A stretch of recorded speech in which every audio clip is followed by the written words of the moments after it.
Selamat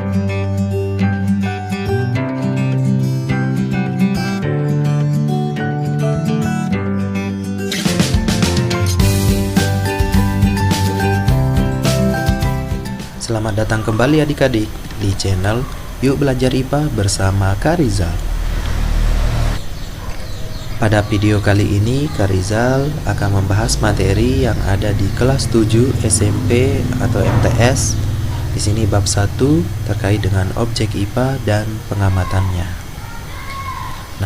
Namun sebelum lanjut ke pembahasan materi, jangan lupa untuk subscribe channel ini dan aktifkan lonceng notifikasi supaya adik-adik tidak ketinggalan video-video edukasi berikutnya. Tanpa perlu berlama lagi, mari kita lanjut ke pembahasan materinya.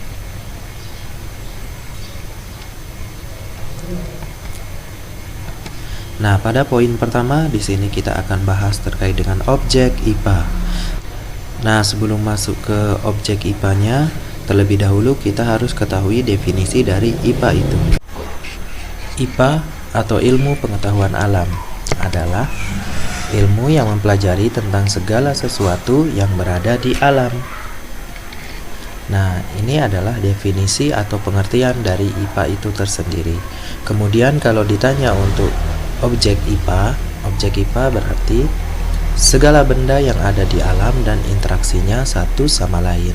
Jadi maksudnya objek ini adalah sasaran atau target kita dalam menyelidiki terkait dengan IPA. Jadi objek atau sasaran kita dalam IPA itu adalah segala benda yang ada di alam. Begitu juga dengan interaksinya satu sama lain. Benda yang dimaksud di sini benda mati maupun benda hidup atau makhluk hidup. Nah, misalnya objek IPA-nya adalah cahaya matahari dengan tanaman. Jadi di sini kita akan mencari tahu apa sih pengaruh dari cahaya matahari ini terhadap tanaman itu tersendiri. Nah, selain ada interaksi antara cahaya matahari dengan tanaman di sini, tanaman juga punya interaksi dengan mineral di dalam tanah, kemudian air juga. Selanjutnya ada gas seperti oksigen dan juga karbon dioksida. Kemudian contoh lainnya seperti lebah madu pada bunga. Jadi ini adalah salah satu contoh dari interaksi makhluk hidup dengan makhluk hidup lainnya. Selanjutnya penggolongan IPA. Nah, jadi untuk di SMP atau MTS ini biasanya kita hanya mengenal yang namanya IPA atau IPA terpadu. Tapi bahwasanya di dalam IPA ini sebenarnya ada golongan-golongan atau bidang-bidangnya masing-masing. Jadi di sini Kak Rizal langsung kemukakan saja IPA itu ada golongannya apa saja. Yang pertama ada namanya fisika, kemudian yang kedua ada namanya kimia, kemudian yang ketiga biologi, dan yang keempat geologi astronomi. Nah, jadi ini adalah beberapa bidang dari IPA yang memang punya masing-masing materi yang dibahas. Seperti halnya pada fisika. Di fisika kita akan membahas yang namanya unsur-unsur penyusun alam, mulai dari atom, kemudian senyawa, molekul, dan seterusnya. Dan di sini juga kita bahas terkait dengan gaya yang bekerja, seperti gaya gravitasi, gaya gesek, gaya apung, dan sebagainya. Kemudian untuk IPA kimia, di sini kita membahas terkait dengan penyusun dan perubahan zat, seperti zat padat, zat cair, dan zat gas. Kemudian untuk IPA biologi, sesuai namanya bio yang artinya makhluk hidup, berarti di biologi kita akan membahas khususnya makhluk hidup. Kemudian untuk yang geologi astronomi, di sini kita akan membahas lapisan penyusun bumi, mulai seperti kita akan bahas mulai dari inti bumi, kemudian ada yang namanya kerak bumi, mantel bumi, dan seterusnya. Kemudian di sini juga membahas terkait dengan atmosfer. Di atmosfer ini nanti kita akan membahas terkait dengan gas-gas apa saja yang menyelubungi dari bumi atau melindungi bumi tersebut.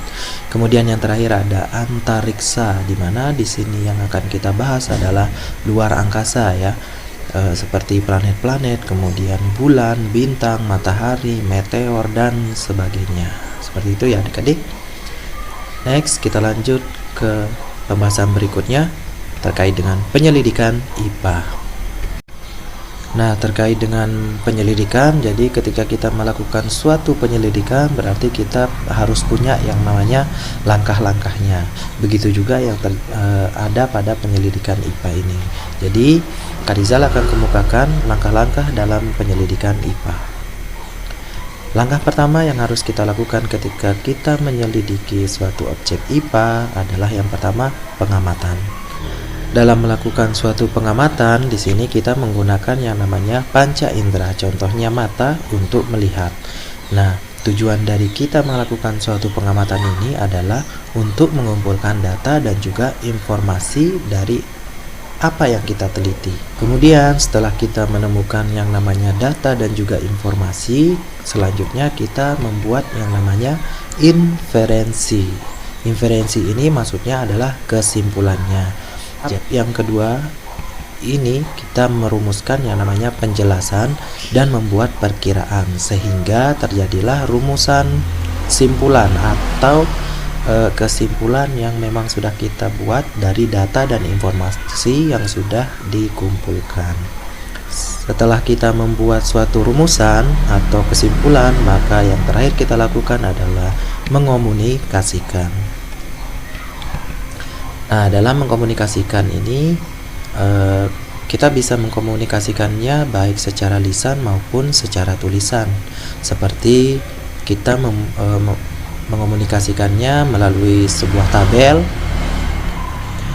sebuah diagram, kurva, atau grafik. Kemudian selanjutnya terkait dengan manfaat belajar IPA.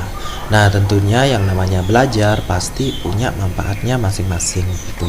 Yang pertama, kita dapat memahami berbagai hal di sekitar kita. Contohnya seperti mengapa ada siang dan malam, mengapa ada turunnya hujan, dan sebagainya. Kemudian manfaat yang kedua, dapat melatih berpikir logis dan sistematis. Jadi dalam mempelajari IPA tentunya kita dilatih yang namanya berpikir logis dan juga sistematis. Logis maksudnya sesuai dengan penalaran, sedangkan sistematis maksudnya adalah sesuai dengan kaidah-kaidah ilmiah. Kemudian manfaat yang ketiga, kita dapat memudahkan dalam menyelesaikan masalah. Jadi dalam belajar IPA kita diajarkan untuk melakukan atau menggunakan metode-metode ilmiah dalam memecahkan setiap masalah yang kita hadapi. Kemudian manfaat yang keempat, ini dapat meningkatkan kualitas hidup kita. Dari semua masalah yang sudah kita pecahkan secara metode ilmiah, tentunya dapat meningkatkan kualitas hidup kita sebagai manusia. Nah, bagaimana adik-adik? Sudah tahu kan manfaat dari belajar IPA itu? Jadi jangan bosan-bosan dan juga jangan malas-malas dalam belajar IPA ya adik-adik. Nah, sekian untuk pembelajaran kita pada video kali ini. Jangan lupa di subscribe ya adik-adik. Sampai ketemu di video-video berikutnya.